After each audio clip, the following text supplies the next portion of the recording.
ladies and gentlemen, boys and girls, and everybody in between. He's your favorite Mexican-American Gemini from South Texas. It's Chibbi. And she's the lipstick-loving Salvadorican from Brooklyn, New York. It's Raqui. And this is Words and Shit, the show where you get to know the person behind the poetry. Brought to you by Write Art Out. What up, Raqui? Hi, Chibbi. How are you doing? I mean, we getting by as best we can. It's been a week, hasn't it? Yeah, it really has. It really definitely has. I think that, we always talk about how every week there's something, right? And then unfortunately, I feel like this week was another unfortunate type of news for a different type of community of color, right? Yeah. I think we really can't get into today's show without just acknowledging the horrendous hate crime that happened, in the Atlanta area this past week, and our hearts go out to the families and the victims involved, as well as the entire Asian American Pacific Islander community that's just been going through so much in the past year because of the bullshit that has been propagated by people like our former president and his followers, Exactly. I feel like, they've been a target from day one, ever since coronavirus hit. I know, especially in New York, when the virus came out and the previous, administration, I won't say it, but he would use these like very racial slurs to describe the virus. And I just remember Chinatown basically was just like shut down. They were suffering, and they were being targeted with so much hate crime. And you would think that, a year anniversary, we've maybe have grown, we have a new administration, but here we are, still, different communities experiencing that hate, which is so unfortunate. Yeah, so our hearts go out to all these communities. If you are in need of resources, or if you want to know of ways that you can help, we have put a link in our Instagram bio to a document that is just a collection of resources for the Asian American and Pacific Islander community, as well as ways that you can help, places that you can donate, places that need your assistance. So please make sure to check that out. It's really sad and unfortunate, the things that have happened. And it just continues also to it just sits really, really bad in me as someone from the South, that people like this person continue to be like what comes to the forefront of people's minds when they think about the South, right? This like stereotype of white, racist, gun-toted, bigoted, Bible-thumping people, when it dismisses the identity of the South, which is so rich with diversity and with so many different cultures here. It really is. I mean, like, for a perfect example, like Houston, right? Houston is so diverse. You have Latinx, Black and brown, and then you also have like a huge Asian, American community. And I feel like when I tell people that even in New York, I was like, oh yeah, you can get some of the best Asian food in Houston. And they're like, what? And it is. It's just so rich. And then I think for a lot of communities of color, we don't always have to perpetuate these stereotypes. We actually are always constantly fighting against those, systems of oppression. And the South is complicated, but the South, I think, is so beautiful and vast. And people, I think I'm so tired of, especially, since I'm in the East Coast and I claim Texas as home, that people really like to and want to dismiss the South, right? Like, we're saying like, oh, they deserve this. No, they don't deserve this. Okay. Yeah. They're just human, just like everyone else. Yeah, there's a richness in community down here, and when I say down here, I really mean across the entire South. There's such a connection between the communities across all these states that we're constantly supporting and uplifting each other. One of the most beautiful ways that I see that is in the Southern Fried Regional Poetry Festival, which, if anyone knows, if you don't know anything about the Southern Fried Regional Poetry Festival, it is the largest regional poetry festival in the country. It is bringing poets. That's right. Boris says word. We're watching the comments, y'all. So use the comments. Yeah. You should also let us know where you're tuning in from. You know, are you from the South? If you're not, that's okay. We won't hold it against you. But Southern Fried being one of those places where, like, every year when we would come together, it's just this giant family reunion of people from all the way from the Carolinas down to Florida, all the way to Texas. And that's what we considered was like the Southern Fried region, but it's expanded to where, like, we got people from, New Mexico, California, Maryland, New York, Indiana, everyone. Well, it said Boris Blues, so I went with Boris. So yeah, it's one of those things where the communities come together, and we're coming together from all across this great Southern region. But when we come together, we're stronger together, right? Exactly. And not only that, like, I definitely know when the whole drama dropped with the BreatheInk, right? And just the everything that was going on, Southern Fried, like Soul Fried, was one of those organizations that are like, you know what, we will accept people from all over the states, right? So again, the South, they're big, they have a big heart, and they have that nice Southern hospitality. So I love the South, you know. And we don't force people to take an extra step of putting sugar in their iced tea. It's already sweetened, y'all. Just like our people, right? In any case, our feature today is part of Southern Fried family, Southern Fried lore, Southern Fried just like awesomeness. Tell us, please, Raqui, about our guest tonight. With pleasure. So Jay Ward is a poet and teaching artist from Charlotte, North Carolina. He is a national slam champion for 2018, an individual world poetry slam champion in 2019, which is a huge deal, y'all, and the author of Sing Me a Lesser Wound that was published by Bull City Press in 2022. 2020, y'all. Sorry, I was like, oh, we out here in the future. It was published in the future. Jay currently serves as the program director for BreatheInk, serves as vice chair on the board of the Watering Hole, and is part of several committees for art events in Charlotte.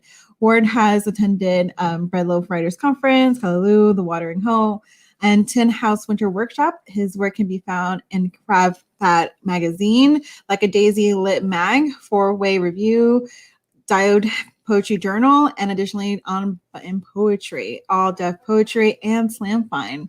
Wow. What a bio, y'all. Yes. So please welcome our esteemed guest, one of the most champion of the champions, Jay Ward. Show some love in the comments for Jay Ward. Yo! Thanks so much for having me. I'm really excited to be here with you all. Yo. Yeah. We're excited to have you. And Rocky's like, yeah.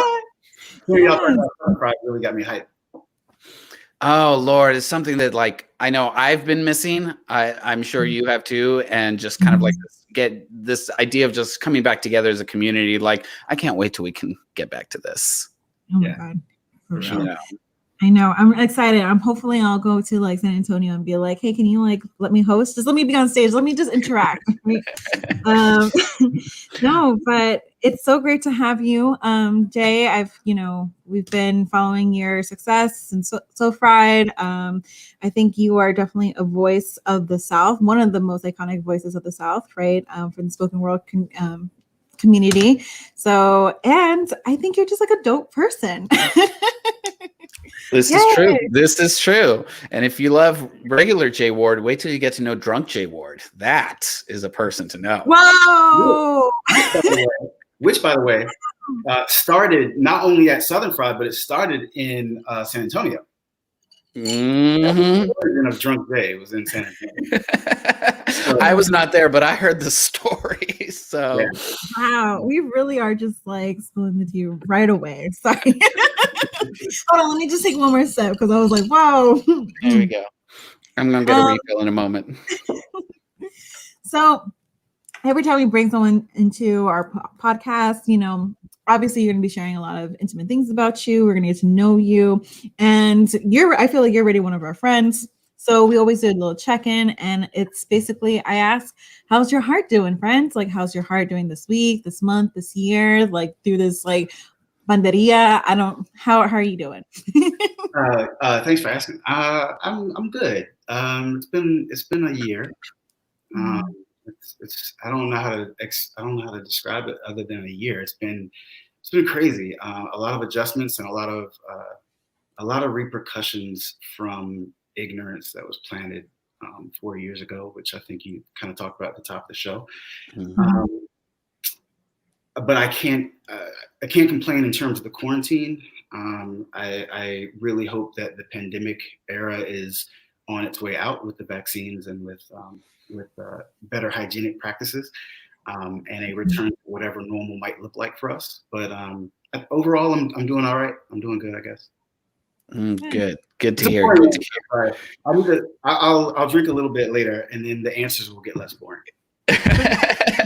It's all good. It's all good. I think it's so funny that people are just are so up about, like hygienic practice is so important. I was watching an interview with Eddie Murphy. He was just like, I've been washing my hands 20 times a day for the past, 40 years. Like, y'all need to get on this bandwagon. Okay. Yeah. Y'all nasty. Like, I'm not touching people when the world opens back up again.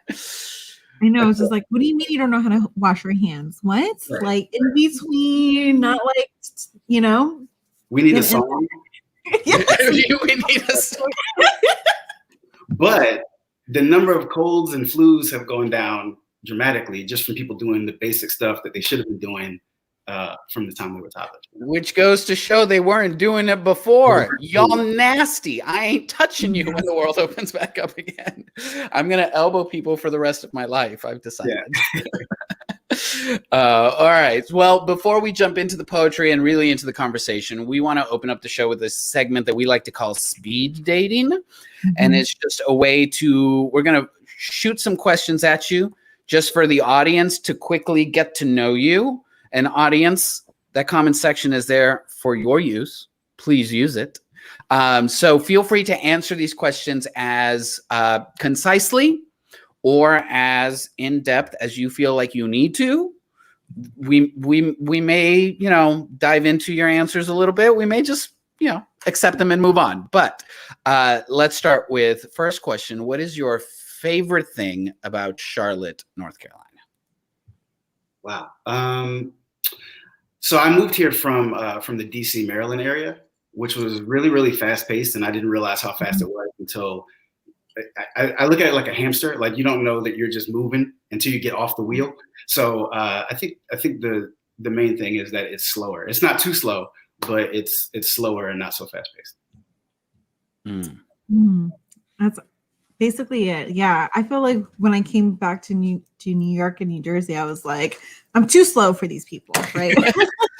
As a Southerner, I relate. I like that answer. Okay. That was cute.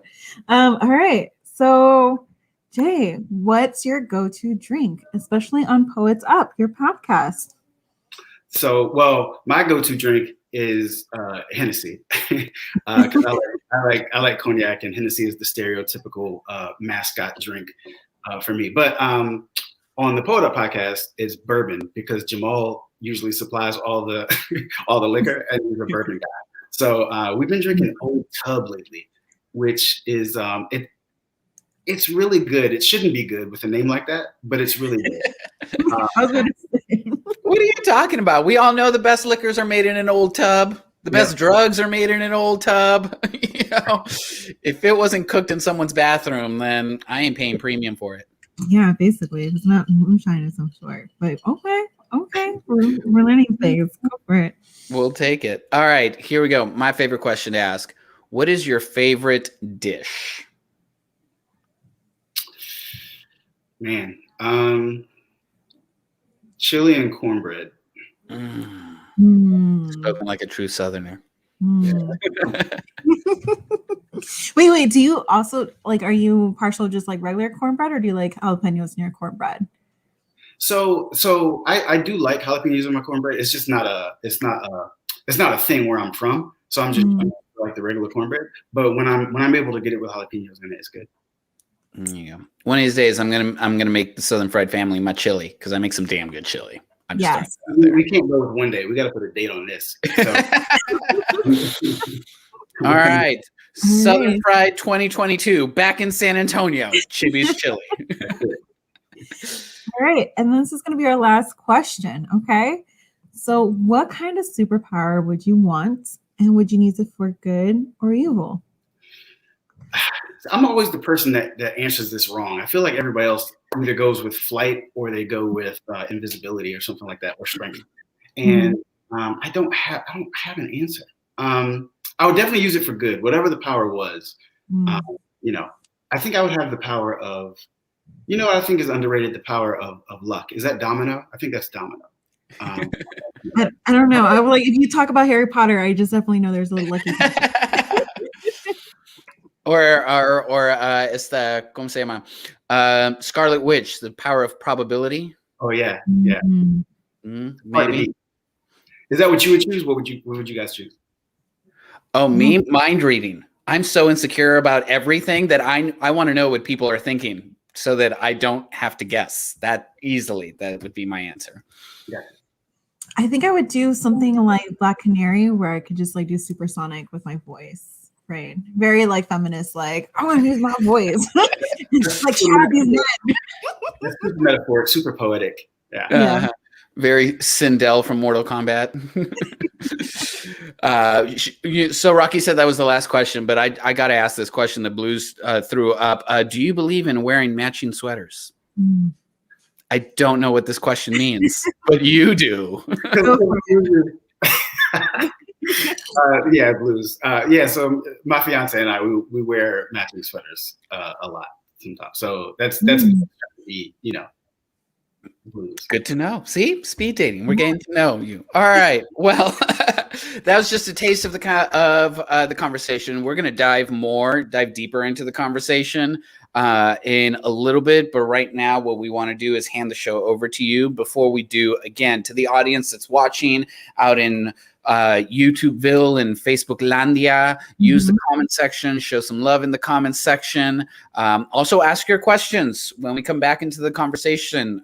We will be taking questions from the audience if you put them in the comment section. We have our own, but this is your chance to be part of the conversation. So use that comment section, people. That being said, we're going to bounce out of here. Jay, please give us some poetry.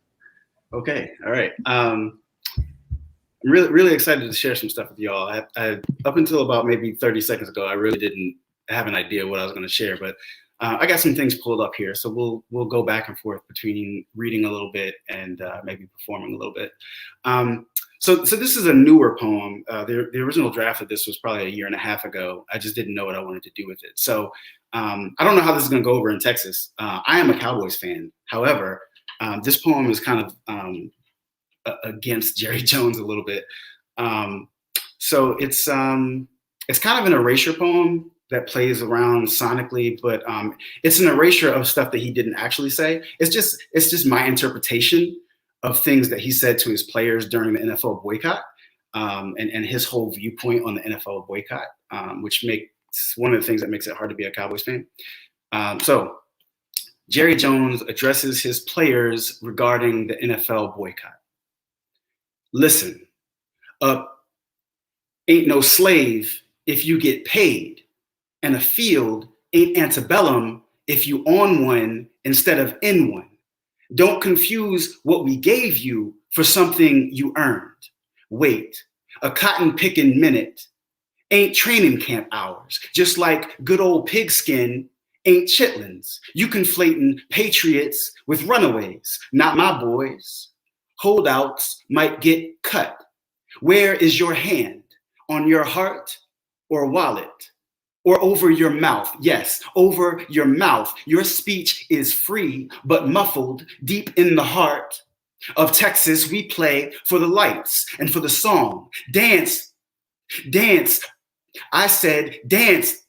I said, you know how many folk would kill to be you in this house, my house? I said, I love all God's boys, but under these stars, we just praise America's team. You best show up, shut up, and that's just. How it is between owners and you entertainers should know better. Imagining your knee could change America's channel. So that's that poem. A lot of the work I've been doing lately has been kind of messing around with erasure and what that can do and what it can look like. And in the process of doing that, I was talking to people, and they said, why don't you play with, instead of just erasing text out, like adding super text in, and really play around with what erasure can do in a poem. So that was one of the things that was born from that. And since we're on a kind of a sports theme here, I guess I'll do this one. This poem was born from just doing research, because I'm always Googling stuff, and in Googling stuff, it's never surprising when Blackness is erased in the things that you're looking for. So the title of this poem is Google Image Search Boston Massacre for Colin Kaepernick and Crispus Attucks and me. We tiptoe the line of protesting and provoking, don't we? Suffer a kind of death, like a hero, a martyr. Takes a while, but searching your name eventually shows the black bleeding on the ground. Mulatto man with my face, song overtaking the mouth. How could I be disrespectful to my owner? I was never a slave. Be careful who you call uppity. I done worked every job likely to kill me. Some say I run for a living, but it ain't that simple. These men look to take my job, livelihood. I don't know if I would go as far as to say patriot when the country I fight for hides my skin but accepts the revolution it sparks. America renames me nuisance, but everyone agrees I was there at the dawn of it. The unlikely woolen afro is framed, falling like my body needs to be convinced it cannot stand anymore. There I am, fell to a knee, sputtering like a song is stuffed in my mouth. So for history buffs, the reason that is Colin Kaepernick and Crispus Attucks and myself kind of intertwined in this poem is the American Revolution, what became America, was actually started by Crispus Attucks, who was a person of mixed heritage between a Native American and a former slave. But if you Google Boston Massacre, half the pictures will show him as a black man. So that's kind of where that came from. So I guess I'll just do two more. This one is kind of just one long run-on sentence. Forever a protest is just a run-on sentence written without hands or gods, and never stems from the march-turned waterfall of bodies pouring over a police car like wanton flame. Notice, none of the news outlets refer to these folk as animals or thugs or degenerates, and no one says the aftermath makes it hard to take their protests seriously, because really they were just expressing themselves after their football team lost or their soccer team won or a statue came down. And who even wrote the sentence, if we are speaking legalities, when elsewhere a man walking backwards is a threat? Ralph Ellison's gun is a threat. Every shroud that names us exaggeration is the body cam footage finally released, but only partial. So Fox News quotes Rodney King instead of Martin Luther King. Can't we all just get along? And maybe they don't know what King actually said was a riot is the language of the unheard, because they were too busy not hearing it while the boy died or the girl was kicked or they both died twice, buried by stacks of resistant limbs, because justice is irresistible. My question is,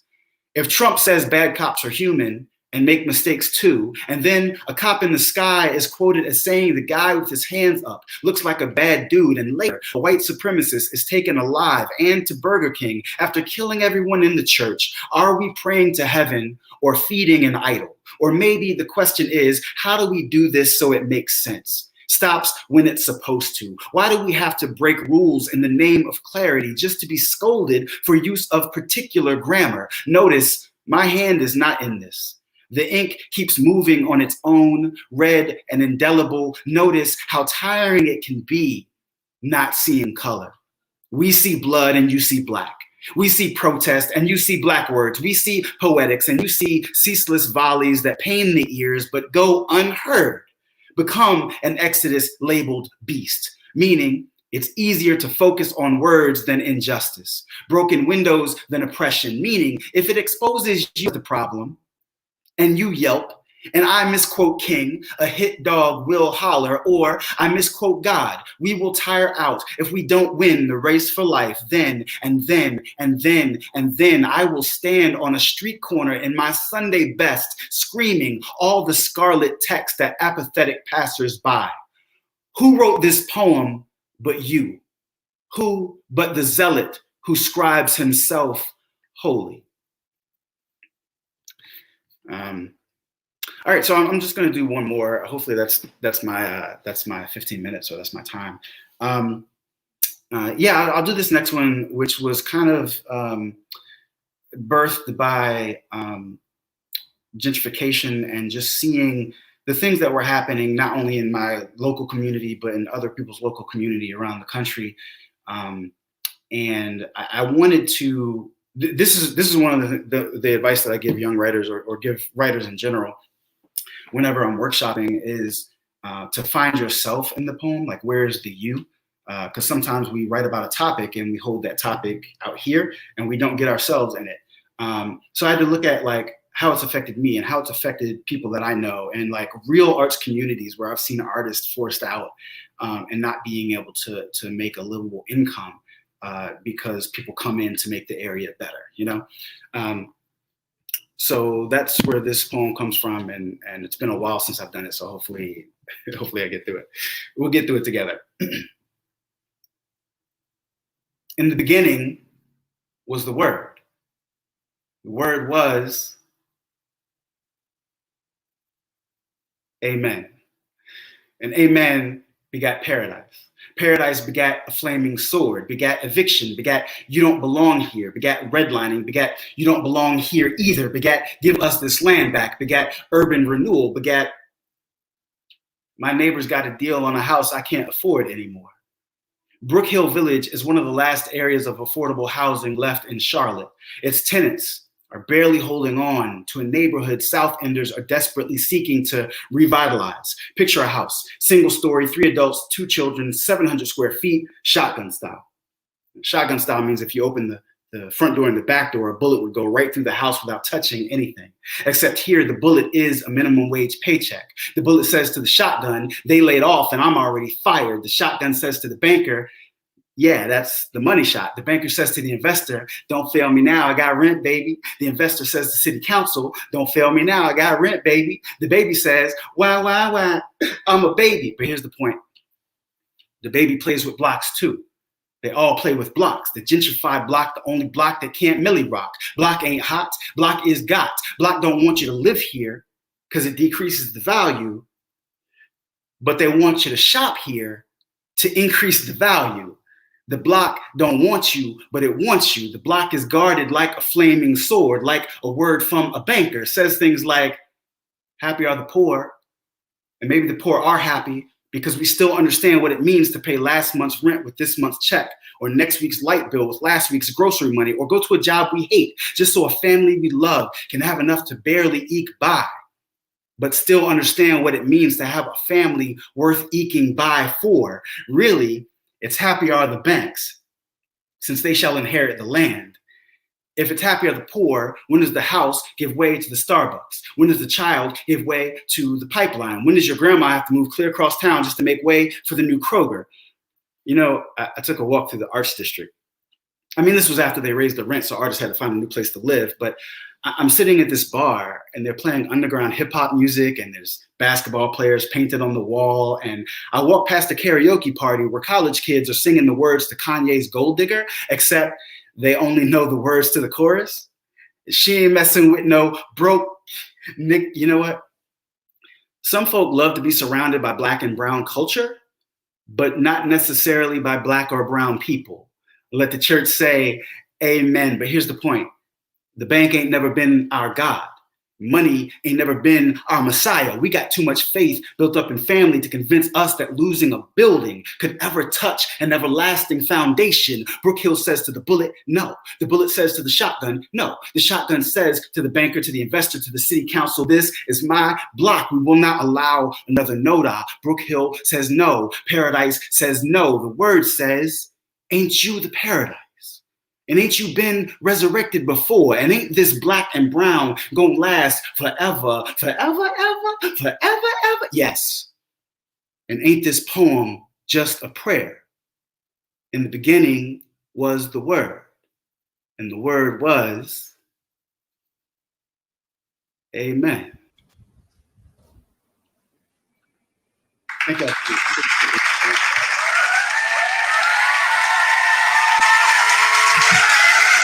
Applause, applause, applause. First of all, that applause is lit. Wow. Yeah. I mean, lit applause for a lit performance, yo. It really was. It really was. I love your cadence every time you do your poem. There's definitely like rhythm to it. And I just was like, yes, let me just move my body to that rhythm. If you don't know, but Chibbi always loves to see me while the poets read, because I'm just like wilding the fuck out where I'm like in my emotions just crying. Raqui is like the best audience member, like the one you want sitting in the front row at your poetry slam, because she's gonna be doing this, she's gonna be like, she's gonna be Raqui and Ya. Raqui and Ya are the people you want at your poetry slam, because they will wild the fuck out at your poem. That is awesome. I appreciate y'all. No, we appreciate you. Like, you just came out with like these words, and I'm just like, oh, I'm still digesting them. I'm still trying to sit with them. I think they're just very poignant about the time, especially when Chibbi and I set up this podcast, this episode. We're talking about communities. We're talking about what it means to have a riot, to be heard, and I think all these poems. I could probably think that you did this on purpose, right? You select those poems on purpose for this episode and what's going on. So I appreciate it. I really do. I think maybe the radio frequencies made me pick them because I had no idea what I was going to do. But yeah, it worked out. Okay. It's the cosmic universe, that's just kind of like doing all that. So let me start by asking then, on the subject of community, kind of like in the places that we're from and things like that. So you published, you had your micro chapbook published last year with Bull City Press, right? Sing Me a Lesser Wound. And in it, you really dive into these ideas of like Southern masculinity, of Southern identity, of home, right? And the search for home, right? So tell us a little bit about that collection, just kind of like how it came about. Yeah, it's funny because it really jives with what you all were talking about earlier. The opportunity to put this little micro collection together, it was really important for me to talk about the South in the way that I wanted to talk about the South. And I didn't want all the poems to be about the South. I wanted the poems to be through the lens of this Southern heritage, and the idea that the South is complicated, to say the least.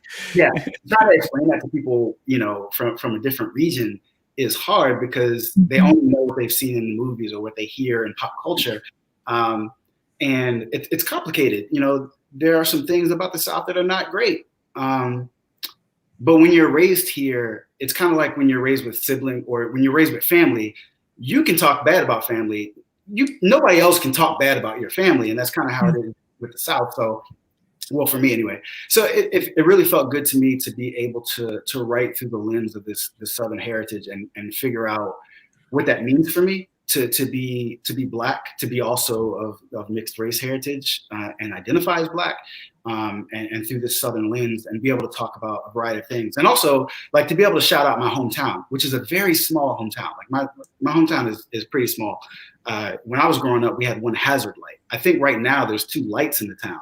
But when I was growing up, there wasn't a light. There was a hazard light. It was a super small town, but it was also segregated. Not officially segregated, but the white people lived over here and the black people lived over here, and that's just the way it always was. So being able to shout out my hometown and to be able to talk about the rural South was really important to me. So all those poems kind of either do that or talk about something else through the lens of growing up in the South. And there's definitely, if I can dive in a little bit, like you mentioned while you were in your set about how when you teach, you talk about like bringing it into the personal, right? How oftentimes we write about something, but we keep it at a distance. And you definitely do that in this work, and you can sense it because there's a lot of pride in the work that you do, but also there is this kind of like moment of examination, right? Where you question it too, like you have this line in Inheritance. Dad reminds me during an argument that the only thing he can give me is his name as reflection and his religion as legacy. And what is he if I walk away from either, right? So you're both upholding kind of like where you come from, but also examining it at the same time. So how is that, like threading that needle? Why is that so important in your work and what you do? Yeah, man, first of all, I appreciate that question. And I appreciate that you have the collection and that you've read it. That means so much to me. I admire so many poets on the scene, and everybody in Poodle Slam. I think you all know how much I admire you all as poets and people. So that means a lot to me. Some of the questions that I've been trying to answer for years kind of revolve around my dad, and they revolve around the South, and they revolve around identity. And I was in a workshop, and the leader of the workshop was Vivi Francis, and she was talking about finding like the unanswerable question, like what are the things that drive you that you either can't answer or you're too afraid to delve into. And for me, the things I would always be writing about, I would always be writing about my dad, and I would always be writing about the South, but I didn't know why. And part of the reason why was because I was still trying to approach something that I was scared to approach. And so I kind of challenged myself to face that fear, to write about those things. Because, I've written poems about my dad. I've written poems about my dad's death before, but it wasn't until the poem, I don't know if you're familiar with it, but the 2018 iWhips, I think that's the one that Slam Fund has up. It wasn't until that poem that I actually faced everything that I was trying to say. Like those themes came up in those poems because I wasn't saying what I wanted to say. I wasn't facing the fear I had. So once I faced that fear and wrote those poems, then it doesn't feel as necessary to write about those things, which means when I do write about them, I can write about them with clarity and focus in on what I want to focus in on without my mind subconsciously trying to say, why do you feel so guilty? If that makes sense. No, I think that's so interesting. And I love that. I love that how you were talking about you were always trying to approach these subjects, but it wasn't until, you actually delved into it and you were able to face them. I kind of also want to also do a little bit of a variation of like Chibby's question, especially your voice. I want to talk about your voice because with the last poem that you read about the identification, right? This upholding and examining that Chibby was saying, I definitely see that with like how you kind of take a step back and you have this conversation with the audience, and then you almost like a way of breaking the fourth wall and then going straight into this like very poetic spoken word type of cadence. And I was just wondering like where did that develop? Why do you write like that? And why is it so important to kind of almost break that fourth wall and talk to people with that cadence or with that voice? Great question. I mean, part of it is, I think, I try to be as conversational as possible. I try to be in conversation with the reader or with the audience as much as possible. But I think the other part of it, specifically for slam and spoken word, is I almost write stage pieces as if they're group pieces. I want multiple voices.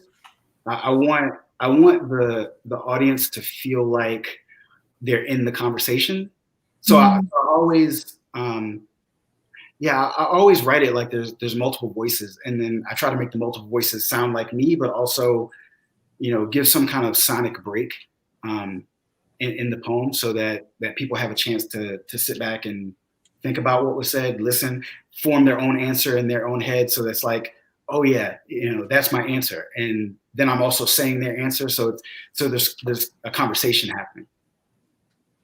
Yeah, I think that's definitely a big part of like people that come from the slam world is that we are in constant conversation with the audience. It's not like the page where like somebody that reads your poem can go back and read it again and again and again and just kind of try and dive into it. You got one chance. You got one chance in 3 minutes to get your message across, and you definitely do a brilliant job of just kind of like driving that message in a way that is both evocative and thought-provoking, but also digestible, right? Yes. So I'm curious because you come from a slam background. You've got this chapbook through Bull City Press. Somebody was asking how they can get a copy of it. Go to bullcitypress.com. I assume that's the best way to do it. Mm-hmm. So you're on both sides of it, right? People like to divide the poetry community between page and stage, and I'm all for merging that divide. How have you kind of navigated that transition from stage to page, or that merger of the two?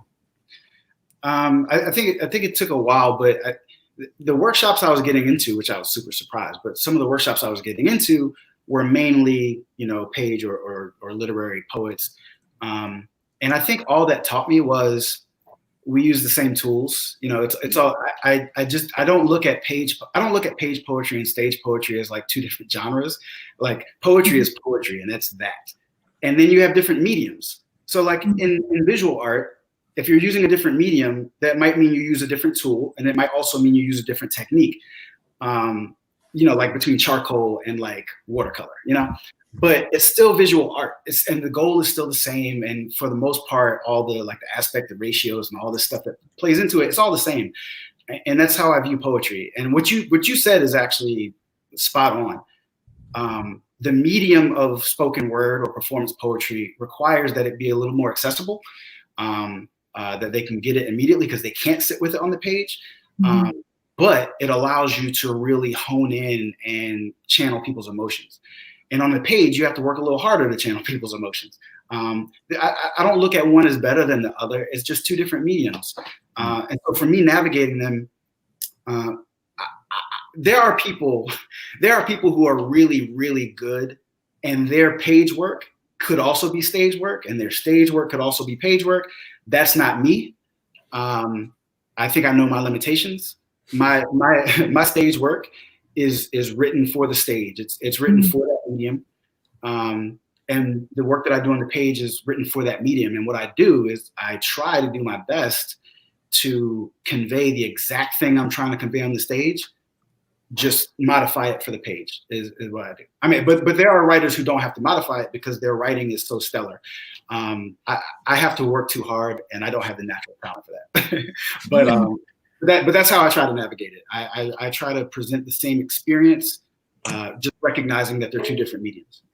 Yeah, I was about to ask you like how that transition, right? How your work that's specifically for the stage goes into the paper, especially when you're talking about having these multiple voices, and how do you really portray or write those multiple voices on the paper when you don't have those like pauses that, or your different voices you bring on, Yeah. I just reading other poets, because I didn't know how to do it. And in many ways, I'm still really, really learning how to do that. I think my voices are probably more singular in my page work right now. But there are writers who take, abstractions in the middle of the poem, or who digress and make gestures towards the reader, who kind of break that fourth wall, exactly like I said before.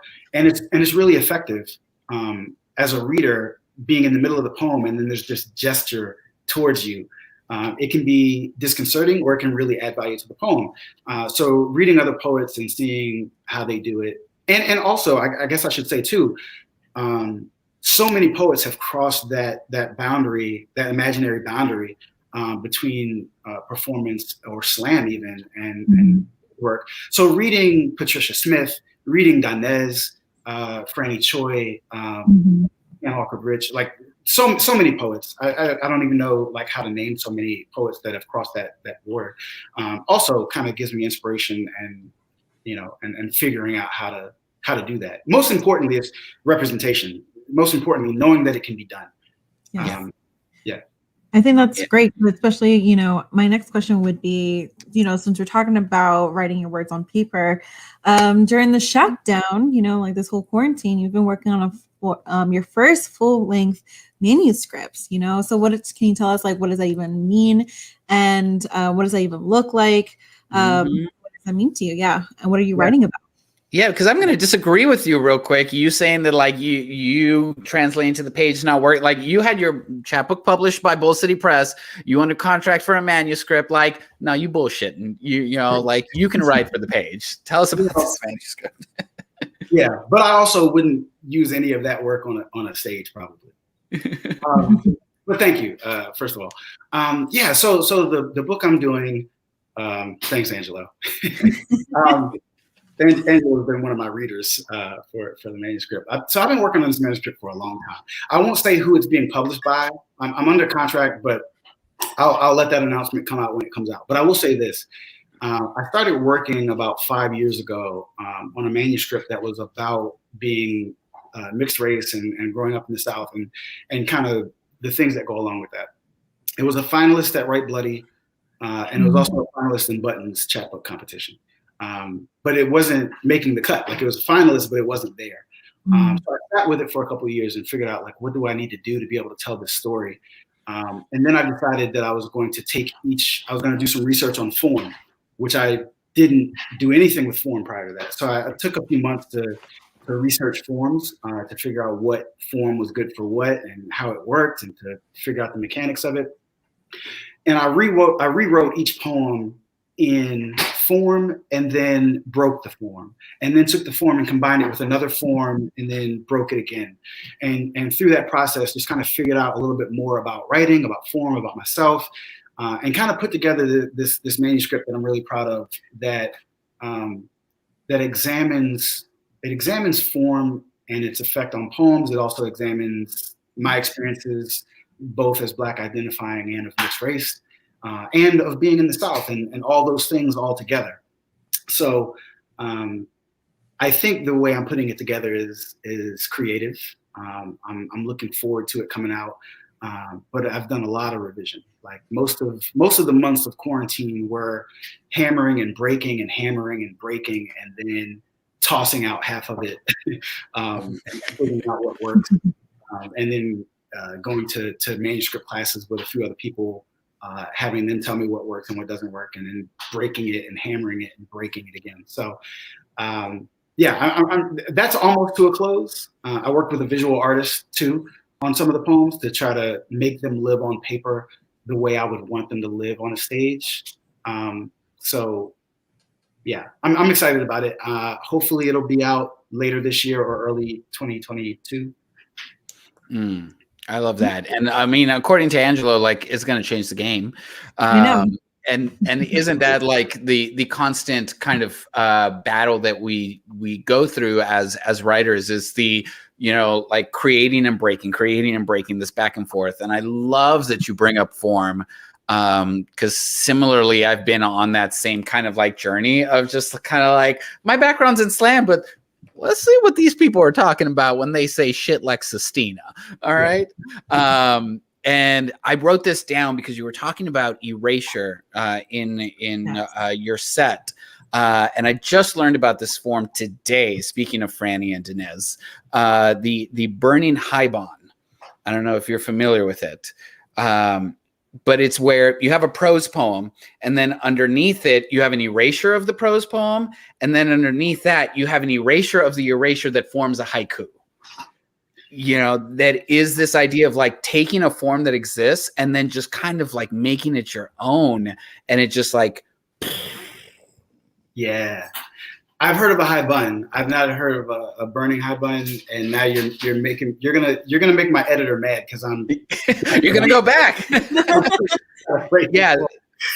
Yeah, the high bun is just the prose to the haiku. So this takes like that extra step, you know, and it's these things where like when you, as a writer, when you start to study form, you know, you really, to your point of like revising your chapbook, your poems start to tell you what they want to be, right? What they need to be. What has that process been like for you specifically? Man, Chibbi, that's such a great question. So in the process of doing this, what I really learned about form, and what I learned about me in writing, is that specific forms can accentuate certain things and bring out certain things. And writing a poem free verse is great. I mean, most of my poems are free verse. Writing it, say, in a sonnet might also be great, but a hybrid between those two can really bring out all the things that you wanted to say, but you didn't know you wanted to say it that way. Mm-hmm. And the poem does talk to you. The poem really, I mean, I've got poems that I threw away, and the reason I threw them away is because the poem doesn't want to say that. Like, it's fine. It sounds good. It looks good, but I know the poem didn't want to say that. Mm. It might get published. People might like it, but the poem don't want to say that. Mm-hmm. They don't want to say it that way. And learning form has kind of given me tools to figure that out. So a real interesting tidbit. Seamus Heaney, who's an Irish writer and considered one of the best writers of his generation and maybe of all time, right? Mm-hmm. He did this process where he started going back to old forms, and he started looking at kennings. Which are these like two-syllable, two-word descriptions or adjectives or whatever. And he took that and he started writing a whole collection based on kennings and based on like a very strict form of meter. And then after that, it's not that he used it in every poem. It's not that every poem had it, but he used it where he needed to. And he referred to them as the iambic drums. It governed his work from that point on. He took what he needed from that and then applied it as needed for each poem afterwards. And I feel like that's what I'm trying to do is be informed by the form and by the meter as much as I need to, so that I can incorporate it from that point on into other poems as tools, without being tied to form. Wow. I feel like I'm back in like my graduate class. Oh my goodness. I think that was like one of my very first classes, like as a poetics class of like, what is a poem? We had to learn all the different forms. And I definitely remember reading a lot of his poems for that reason. You know what, actually, while we're on the topic of graduate poems or graduate school, right? Chibbi and I heard that you say with some friends that y'all started a self-guided MFA. So what does that even mean? What does that even mean? So I can't see the chat. Is that Angelo talking? Is that Angelo saying that? What? No. That we do our research, friend. Yeah, okay. You know what? You do. So I've toyed with the idea of an MFA for a while, but to be honest, I can't fathom spending the money for an MFA because it's just like getting a teaching degree. I applaud everybody who does it, but like the return on investment isn't there. So I can't imagine doing it, but I love learning. So I talk to people who are in MFA program. I talk to people that lead MFA programs and try to get an idea of what they do. And then I put together a curriculum for myself based on the tools that I had available or the tools that I could get, and put together like a semester program that included reading and research and essays and like craft talks. And I kind of implemented this with myself, with Angelo, and with two other writers here in Charlotte, Mariah Monsanto and Kiki Nicole. So we went through kind of one semester, but it was quarantine. So together, mostly what we did was talk about essays and like read our poems to each other and kind of give ourselves like a breakdown of each other's poems. But I've been really into like writing essays and writing craft talks. I haven't finished either one, but I've started them and I've kind of gotten that structured out. So I'm trying to do what Denise Froman refers to as the people's MFA, where I'm using what I have available to teach myself. Because a lot of the MFA classes, I mean, it's not that you don't have access to it, but it is better if you are learning from somebody who already knows and you have somebody that can guide you and lead you there. So my active resistance to paying for an MFA is to try to do as much of the research on my own and try to apply it as much as possible. So what I'm hearing you say that come fall of 2021, we can sign up for the People's MFA course being taught by Jay Ward and company. So People's MFA, copyright Denise Froman. That's one of Denise's kind of unofficial projects. However, I've been talking with some people, and I mentioned this to Denise before, about trying to make it maybe a little bit more official, where we can kind of provide a curriculum to people who want to do that on their own, you know, some kind of guideline for it. But yeah, 2021 is ambitious, maybe 2023. Look, I hear you, because I'm in the same vein in terms of like, I ain't got the time or money to invest in an actual MFA, but I'm going to take all these workshops that I can between now and then, because, you know, there's so much to continue to learn. You know, just took one with Patricia Smith where really she said, like, if you want to be a better writer, learn form, learn meter, period. That's all you need. That's all the advice you need. So props to you for taking the initiative to just kind of like craft your own kind of like way of continuing to advance your knowledge and your craft. And clearly it's paying off. So I'm doing that. Yeah, I was about to say, I was like, you don't understand, you're already doing more work than majority of like graduate students that go for an MFA or any master's program. Like the fact that you're researching your own things and creating that to make it accessible, right? And I think that also relates to like spoken word poetry, right? Where you want to make it accessible. This idea of like this, it should be for the people. We shouldn't privatize it. We shouldn't just only keep it for the top ivory, tower. It should be for the people, right? So good for you. Good for you. So let's speaking of for the people, let's switch gears a little bit to your podcast. All right. So you have, because your podcast is for the people, y'all. You host a podcast along with Blues, who was on here earlier, and Malchi, I believe. Yeah, Malchi. Yeah. Yes. So we'll get to that question in a minute. I just saw somebody threw a question on there and it distracted me. So you just started your second season of the podcast. It's called Poet Up. And it seems like you and us have been dipping into the same well. We've both had Roscoe, Ed Mabry, Icon, Kyla, just to name a few. You know, like, how did the idea for this podcast start up, and how's it been going? Because again, season 2, yay. Yeah, and I love the name too. Like, go ahead. I feel like we should have like a little sip of our drink before you answer, just so like, cheers, salud. You know, mine's empty again. Hello. All right. So the idea for the podcast was actually Malchi's, who's Jamal Cohen. He's a poet here in Charlotte, and he approached me about it after a workshop. So we decided, okay, well, we'll try it. We'll see what happens. We'll do this Poet Up podcast. Well, actually, it wasn't called Poet Up then. I think it was called Poets Off Topic. When we recorded our first episode, I think it was called Poets Off Topic, and our first guest was Blues. So we did this podcast and we're drinking and by the end of the podcast, Blues was basically like, so fellas, I'm part of the podcast now. I'm pissed off at Blues because we had him on this show last year and he didn't even mention this, but all right, that's a moving on. Bad Blues. Yeah, it just seemed to fit, like chemistry wise. We all have our roles as far as like who asked the ridiculous questions, who asked the good questions, and who's like the color commentary.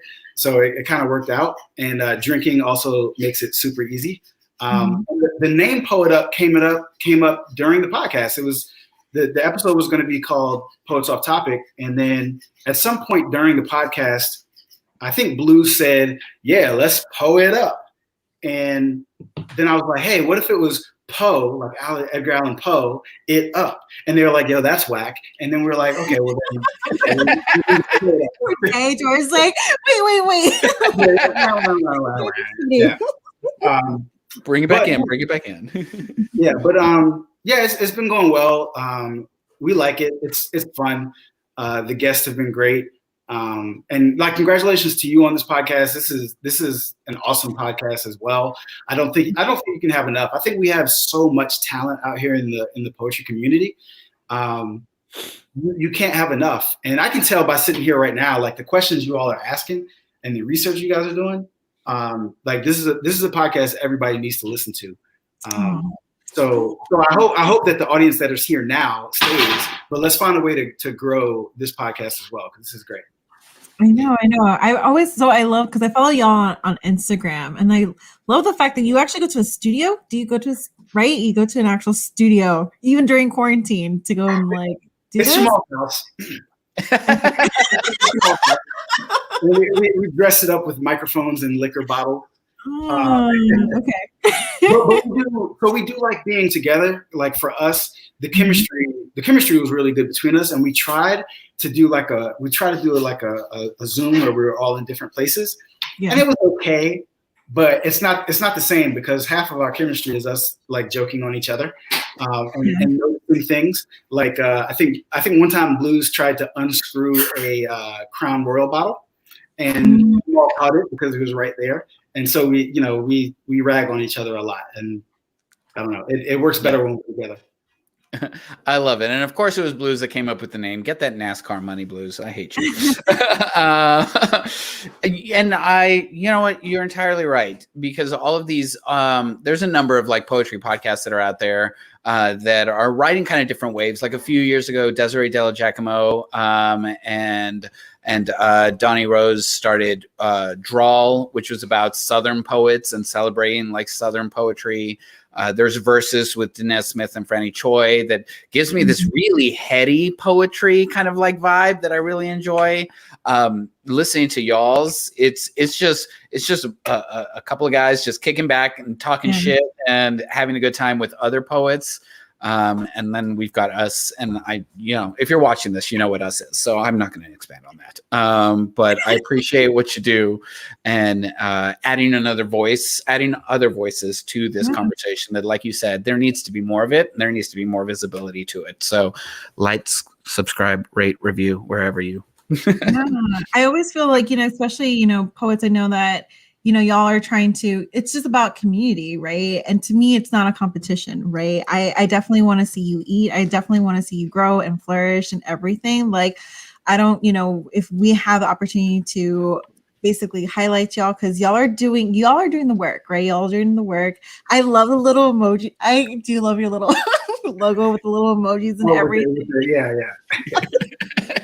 It's just like a great time. Y'all just look like a great time. So, hopefully our audience members, like, obviously we know that you're not just only listening to us. So please also check out Poets Up, with Jay.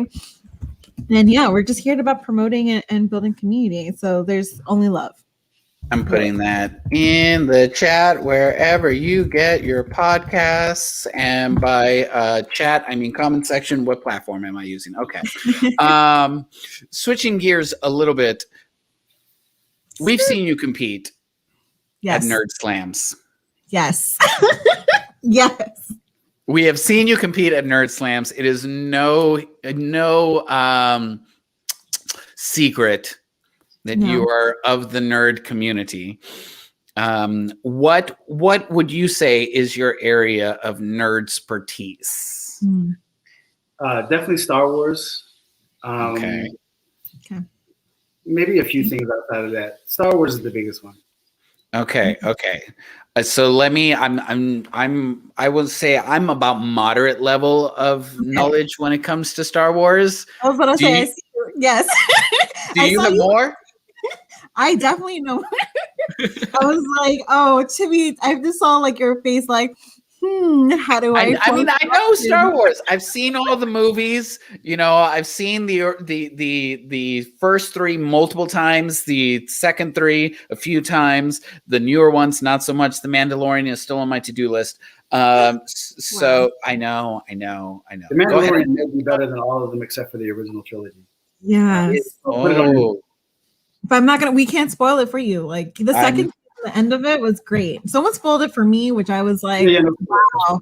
The cut, like the universe will strike you down for ruining this like ending for me. But yes, okay, so for me, so do you not consider the prequels at all? Like they are just like not canon? Like are you just like it's hard relationship? I consider them canon, but I also consider them like comic books. I know these things happened. And I abbreviate in my mind what they were, but you know they're not great movies. You know, yeah. If you cut them up in half, like the second half of Attack of the Clones is pretty good. Yes, and the second half of Revenge of the Sith is actually decent. So. All right, so then, do you like Kylo Ren? One and then two, I know. Do you like Kylo Ren too? And then the second question is, I know like before the third, I guess, installment of Star Wars, actually Leia was supposed to have twins. Are you hurt that they didn't use twins and they only used Kylo Ren as their like only child? When you say they were supposed to, do you mean based on the books or Yeah. So I mean, I don't know. I expect a certain amount of poetic license because the books aren't considered canon at this point. So yes. I expected that they would change it up a little bit. So I wasn't disappointed. I did think that Rey and Kylo were going to end up being the twins, and that didn't happen. But I wasn't disappointed per se because I knew they were going to have some poetic license. And what was the second question? Oh no, that was basically it. Oh, if you like Kylo Ren, because you know what. I think he's kind of, I don't know. I think he's this weird, attractive, like angsty teen. I have a problem with Adam Driver being Kylo Ren. Okay, I do. All right, I'm throwing it out there. I'm sorry. After seeing Adam Driver in Girls, I can't see him as anything other than that. So. I never saw Girls, so maybe that's why I was okay with Kylo Ren. I didn't mind him. You know, I think so. I think the whole thing about Kylo Ren and Rey is that I can't remember the name of the middle director. What was the middle director? It was J.J. Abrams for 1 and 3. Was it Ron? Oh man, Last Jedi. Yeah, whoever that director was hamstrung the whole process. So I don't.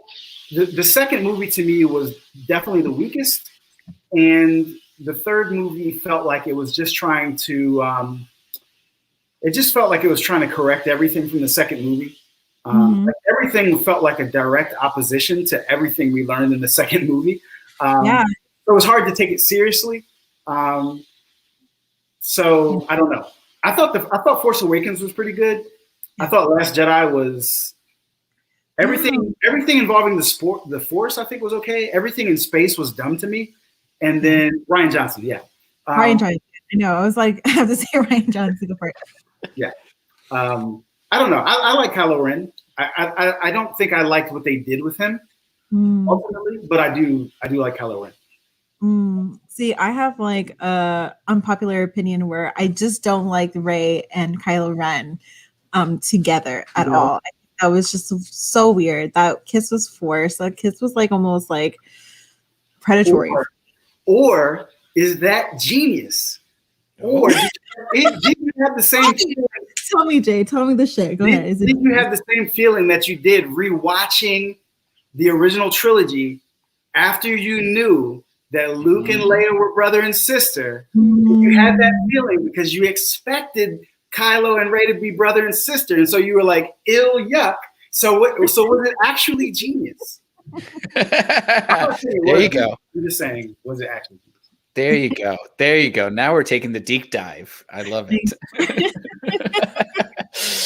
We're just like, yes, we're geeking out. We're a little more loose every time. Like Chibbi had like said this before, because we have a backstage. They're like, Raquel just needs to drink more because when Raquel drinks, she just gets nerdy, and we'll talk about Star Wars. And just yes. This is what I've been saying this whole time. Raquel is an administrator. For those that don't know by now, Raquel is an administrator at a university, so she's used to being really buttoned up and just kind of like tick tick tick tick tick, eins zwei, and this is not the platform for eins zwei. All right, this is the platform for nerding out over Star Wars. Okay, so here's my only contribution to the Star Wars conversation. I was, before all the new movies came out, when it was just the 6, I was really trying to figure out, like, okay, when I have a kid, how are we watching these movies? You know, because I may not be like a huge Star Wars fan, like huge Star Wars nerd, but I am a fan. You know, I love the movies. So what I found was the order to best watch them in is episode 4, 5, then 2, then 3, then 6. And episode 1 is completely excluded because nothing important happens in it. It's a terrible movie. We can just move on. Is that correct? I don't know. You have to definitely watch still for the first one, because if you're going to add in the individual ones like Han Solo, right? The Solo movie, it goes into the first, like Phantom of the Menace. Maybe. Jay? So it does depend. Are you ending with 6 just because it's the better movie, or why are you ending with 6? I'm ending with 6 just because the other movies hadn't come out yet, and I've not invested myself in the newer movies as much. I'm sticking to, you know, the original 3 plus the prequels. If you have kids, if you have young kids, I say 1, 2, 3, 4, 5, 6. Because kids like the original trilogy. There's nothing to hold on to. It's all animation, and you know, it's not a very serious story for the most of it. So 1, 2, 3, they know who Anakin is, and then 4, 5, and 6, they're a little older, and you say, now, boys and girls, now we see what happened with Anakin as Darth Vader. And then I think that's the emotional investment of seeing this evil person that used to be Annie, you know, on Tatooine. If it's a grown-up person that you care about, I'm sorry, that was loud. then I think you have to go 4, 5, 6. 4 is kind of boring. The first time you watch it, 4 is a little boring. It's slow, and movies today aren't slow. Movies today are kind of fast-paced. 4 is kind of slow-paced, but it sets you up for everything. 5 is the best movie, but you can't end on it. You have to end on 6. So I would say, for a grown-up person you care about, 4, 5, 6, 1, 2, 3. For a child, 1, 2, 3, 4, 5, 6. All right. All right. Okay. I'll take it. Okay. So, final question. Jay, are you ready to freestyle? Oh. You guys do too much research. Hold on. Are you all freestyling? No, absolutely. We're just fucking with you. Raquel and I do not freestyle. We just, you know, we saw that was the thing you do on y'all's podcast. We thought it'd be funny. We don't freestyle. No. I will not embarrass myself that much. Thank you, though. If you have us on your show, we will pathetically attempt to freestyle, but that is not happening on Words and Shit. Well, then let's set that up. So apparently, Blues and Malty are watching. Okay, so Mal just responded. Yeah, boom. So let's set that up. Let's set that up so that we can make fools of ourselves, freestyling terribly. No, I will definitely. I'll cheat. I'll definitely cheat and come with like a little script, just so I won't embarrass myself so much. So, and you know what? And I'll just also throw like Spanish words that y'all don't know, just to be like, oh shit, she's like, I'm like. I mean, there's really no rules. Like we tell people all the time, like if you want to sing, if you want to just like say words, if you want to freestyle a poem instead of a rap, you know, it's whatever. But so far everybody's you know, kind of sort of rap, you know. Yeah, we'll get y'all on immediately. We'll start scheduling that soon. I'm gonna steal Rocky's idea. I'm just gonna be like Maldonado, Esconado, Esconolo Sono Bido que no coro cocinado, Sono mono medicino tumbado. None of those were words, but it sounded great. Oh, they weren't words? No. No, I know. I just want to say dale and be like dale. Okay, wait a minute. If one more of you does that, I will try to freestyle something. Well, do you want to try it, because I feel like you were doing very well. No, I was. It is your turn, friend. I was making shit up. I made up words. It didn't happen. I know. I just feel like I want to do just that many. Like yeah, dale. Boom, boom, boom, boom, boom, boom, boom, boom. I can't. All right. We're done. That was cute. All right. Well, then I'll save mine for when you guys are on the show. Boom. Cool. I'm all for it. Well, with that being said, I think that's a great way to kind of wrap up this conversation and everything that we've talked about. Can you just close us out with one more poem then? Oh, okay, yes, sure. You're like, wait, I was going to freestyle. No. Give us a poem. I'd rather freestyle. Go for it. Do what you know what? Yes. I'm gonna go ahead and say, do what you want, because when we had Blues on here and we were like, close us out with one more poem, he's like, well, I'm gonna make up a poem, and that's how he closed us out. So, well, I mean, that's Blues. Like Blues can freestyle a whole poem. Boo, Blues. Boo, Blues. Like if I rap, it would only be like 4 bars or like 6 bars. Please. Okay, I'll try another poem that I haven't done in a while, but we'll see. It's funny because I can see some of the comments pop up. Boo to you, Blues. Boo. Legends say Africans once soared through the sky like blackbirds, but once enslaved and brought to America, they forgot their wings, forgot how to fly. One day, legends say, Massa looked up and seen black bodies floating right out the field. One by one, a cloud of freedom, a black rapture caught up in glory. This poem be North Star, Big Dipper, be slave song, be mapped to free, disguised as spiritual. This poem be amen. Oh yeah, this poem be black. Black as you can handle. Got wings too. Travel from Massa's Field to my grandfather's sharecrop shanty. From there to Selma, Montgomery, Cleveland, Little Rock. From there to Ferguson, Baltimore, Charlotte. From there to Fish Fry by the Lake. Cookout, be all legs from Frankie Beverly and Mays. Come on, be my Uncle Skin slumped in a chair after a big dinner. Be me beating on lunch tables at Conway Middle School. Be Miranda, protest, riot, cuffed and clipped. Be woke ain't the same as woke, Mama say. When that day come, your wings gonna spread wider than an archangel with a smile to match. I say, Mama, how I'm gonna smile and open my back to the wind at the same time. She say, boy, don't you know you can fly, change, become something else entirely. The problem is, reaction to change always been violent, always been chase and hound and water hose. Reaction to change always been, now why you wanna go and do that, folks?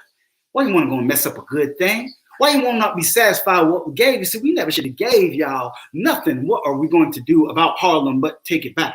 What we going to do about Black Wall Street but burn it down? What we going to do but tell you what we're going to do and then do it and then ask you what you mad for? Ain't you grateful? We be grateful for Solange and Viola, for Lupita, for Tank and the Bangers, for me and you, your mama and your cousin too. Oh yeah, this poem be black. But when I say black, I mean resilient. When I say black, I mean love. When I say black, I mean fly. When I say black, I mean we can't be owned. When I say black, I mean a resilient love that can fly on its own, because every black poem really just be a love poem. Be I love you, be I love myself. Be we gonna make it this time like we make it every time. And if they ask you how we did it, the answer is not love, it's heart. Not steadfast, it's shift. Not intention, it's movement. Not a wall, it's Jericho. The answer to any question is not a trump that raises a wall. It's a trumpet that brings one down. What work? How hard? Why shift? When now? Where movement? Who Joshua? What ram horn? Why fall? Why disrupt? Who left the gate open? If this the plantation, what they gonna do without us? Look at this view. How we get up so high after being brought so low. Cover so much ground. Ain't we beautiful? Oh yeah, you got wings. Just because they forgotten or called home or cuffed or clipped don't mean you ain't been flying. This whole time.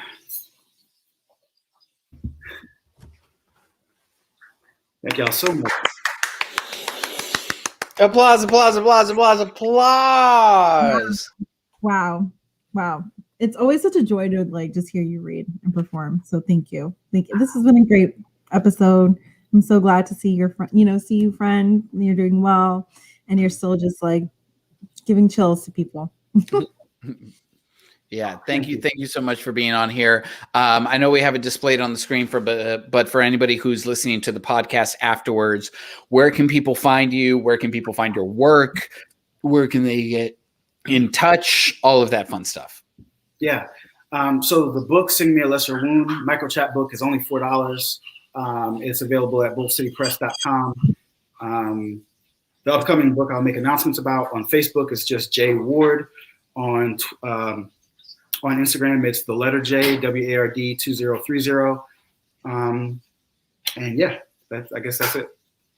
That's it. Well, ladies and gentlemen, that's been Jay Ward. Thank you so much for being on here. This has been a phenomenal hour. I am reveling in the southernness of all of us. So thank you for that last poem and for all of this.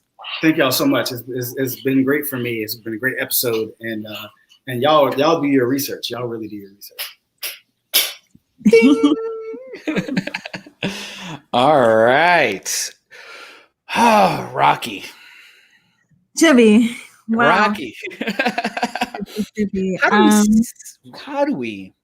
How do we wrap this up? I don't know. I just feel like a lot of Southern pride. Every time we bring in like a Southern poet, I definitely get hyped up and I miss home. But Jay represents North Carolina, which is a little up more than, north of South, but still South. South. But I definitely feel a lot of that like Southern pride right now. I definitely, it's just great to have friends on, like friends that we've known, that we share community with, that we've like competed and also cheered on for. This was a great podcast or episode really for him to be there. I'm trying to think about like the words I want to use to reflect or to recap or what I'm feeling. And I think more so it's just community, really, just community of just upbringing all these people. Yeah. I want to get to my words, but I want to answer this question that we have in the comments. Is the micro chat book digital? I do not believe it is. It is only $4. It's available on bullcitypress.com. So please go get his work because it's fantastic. And you absolutely should. I think what I'm left with after this conversation is just level up. Level up. Because there no, don't do that. Or do if it gets us followers. Because there is this idea that, and we kind of talked about it, this like stage to page transition, the merger of the two and all of that, and how we continue to elevate our craft, how we continue to elevate our voices in our communities, and how Jay's been able to in his community and in his work, and how a lot of us continue to strive to, because of, I think, and I'm not trying to impose things on people, but how the academic world has viewed the slam world for so long, and how there are people out there, like Jay mentioned, Dinesh Smith, Franny Choi, Patricia Smith, just to name a few really great ones that have been like, y'all, I can do both. Okay. So that's kind of sticking with me, because that's what I'm getting from our conversation today, that like what we know of Jay Ward is only the beginning of where it's going to continue to go, and how the rest of us can kind of like learn from that and continue to grow ourselves in so many different avenues. Because he mentioned in his last poem, Tank and the Bangas, you know, a lot of people like Tank, like Jill Scott, like Saul Williams, started in slam, but elevated, leveled up, grew to another level of their craft and their form. And I can't wait to see where all of my slam people that I've known in the past, 15-ish years take their career and their craft. So that's where I'm at. Let's thank some people and get up out of here so we can drink some more. Yes. Go ahead. All right. So thank you to the audience who has tuned in tonight and who's been watching this, and also to the audience that's listening on the podcast or watching on the YouTube afterwards. Thank you to also Right About Now for allowing us to broadcast on their network so that we can continue to expand this reach and get this conversation out to more people, as many people as possible. To our production crew, Dominique holding it down in the background. And that's part of my freestyle, because that's how we rap in this buck wild South. All right, I'm going to stop. And Chris Condé, thank you to them for producing our intro music. Yeah, and if you haven't done so, please follow us on IG and also on Twitter. Twitter. It's basically at Words and Shh, right? Please follow us. I know that last week we hit over 300 followers. We're just continuing to grow. Yes, go tell your friends, go tell your family, go tell other poets about us. We want y'all to continue to follow us in the greatest way possible. And of course, if this is your first time or not your first time, you can absolutely go and catch past episodes on our YouTube channel, Words and Shit. Please make sure you subscribe. Once we get 100 subscribers, we can change it to a custom URL and it doesn't have to be that super long scroll. Or if YouTube isn't your thing, if you just want to like pop it into your headphones and like fold laundry while you listen to amazing poetry conversations, we're available wherever you get your podcast. Please rate and review us, just as a way to get this out there to everybody so that we can continue to spread. We've had over 45 different poets featured on this platform so far, and we just want to continue to expand that reach and get these poets' words and stories out there. Yes, and definitely come back next week. Tell your friends, like we said. Come back next week, same time, same place, for our next feature. Right, will be Thursday, basically next week with Natalia Trevino. Okay. Yes. What? I think it actually starts on March 1st. Oh, not March 1st. April, right? It's going to be our first podcast episode in April. No, that can't be right. That's a lot. Yes. No, I'm sorry. March 25th. I'm March jumping 25th. I'm jumping ahead. I'm so sorry. It's okay. March 25th. Natalia Trevino. Yes. We're in a pandemic. What is time? As far as I'm concerned, everything that happened only happened like 6 months ago, because the past year has been completely erased from my memory. But yes, Natalia Trevino, San Antonio, amazing poet, legend, will be on here. Thank you, everybody, for joining us. Until next week, y'all stay safe out there. Yes. Have a great night.